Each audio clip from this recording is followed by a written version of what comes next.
오늘 여러분 판티니 일부라고 해야 되나? 판티니 일부가 저를 집에 못 가게 만드네요. 제가 이거 이제 여기까지 한 거 해석하고 나서 한번 쭉 읽잖아요. 그걸 안 읽었더라고요. 그래서 그냥 전체 영독만 하나 남기고 가겠습니다. 요거까지 들어주세요. Chapter 2 Fantini Forward Now we meet Fantini. She's young and beautiful and in love with a man in Paris. But she has no family and no money.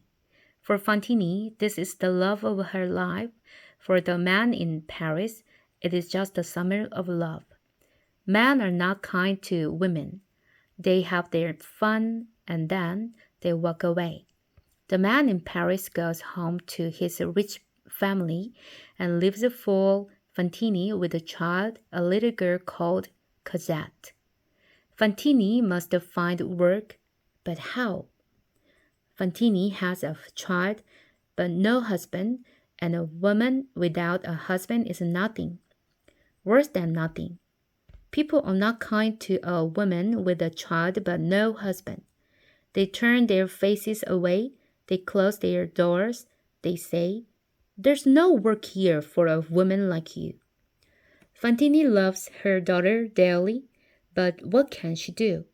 So in 1818, in a village near Paris, she leaves her little daughter with Monsieur and Madame Thénardier. They ask for 7 francs a month. Fantini pays the money, holds her daughter in her arms for the last time, and leaves. She takes the road for her hometown of Montreux, and tears are running down her face. There is misery in her heart. For Fantini, for Cosette. In Montreux, Fantini finds work in a factory. This is the factory of Monsieur Madeleine, an important man in the town and very rich. Everybody likes him because he is a good man.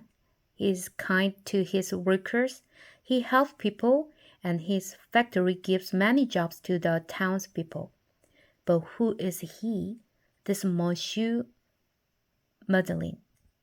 Where did he come from?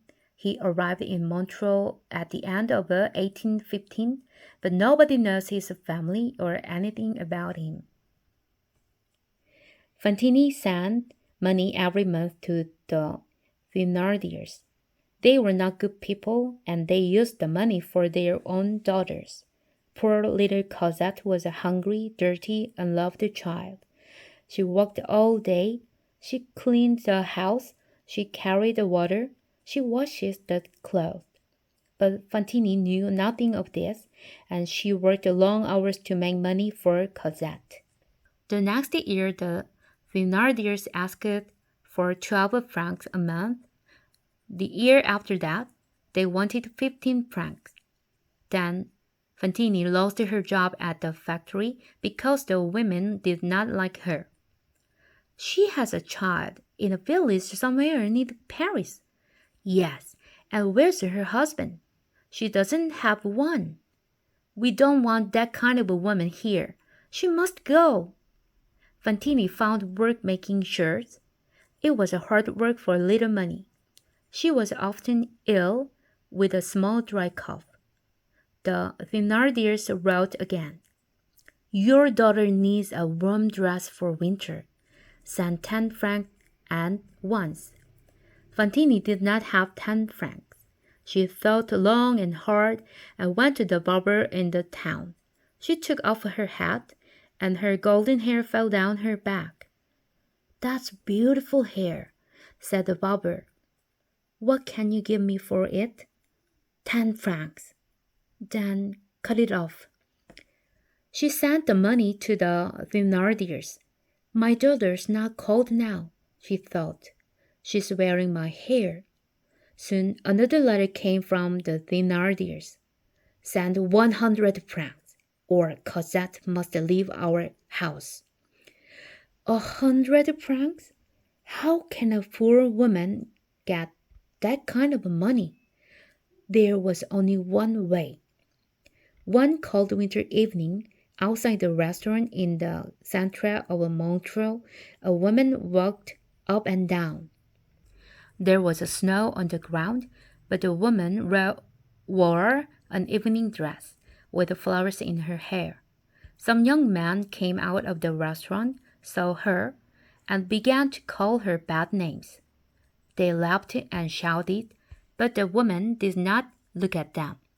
Then, one young man took some snow and put it down the back of the woman's dress. The woman was Fantini. She gave a cry, turned, and hit the young man's face with her hands. People came to watch, laughing.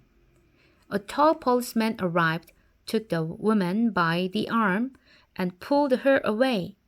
"Come with me," he said. This policeman was Inspector Javert. He was new to Montreal, and he was a hard man. To him, the law was the only important thing in life, and he hated criminals.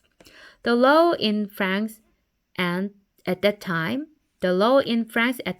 was not kind to women like Fantini. Javert took Fantini to the office of a police. "You hit a man in the street, and that's a crime," he told her. "You are getting 6 months. 6 months in prison?" Fantini cried. "No, I'm not a bad woman. Monsieur, please. I must work. I need the money for my little daughter. Please don't send me to prison." She fell to the floor crying. "Take her away," Javert said to a policeman. "One moment, please," said a new voice. Everybody turned to look at the door, and there stood the great Monsieur Madeleine. He was an important man in Montreal.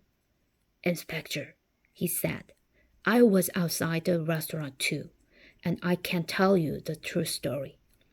The young man began the fight, and the poor woman. He looked at Fantini on the floor. "Must go free. She did not wrong." 자, 여기까지 잘 들으셨나요? 페이지 12페이지부터는 다음 영상에서 찾아뵙도록 하겠습니다. 며칠 걸릴지 모르겠고요. 아마 내일이 될지 며칠 후가 될지 잘 모르겠습니다. 추석 연휴니까 좀 이쁘게 봐주시고요. 가족분들과 좋은 시간 되시기 바랍니다. 줄추 되세요. 안녕. 그리고 좋아요, 구독, 알림 설정 꼭 부탁드립니다. 안녕.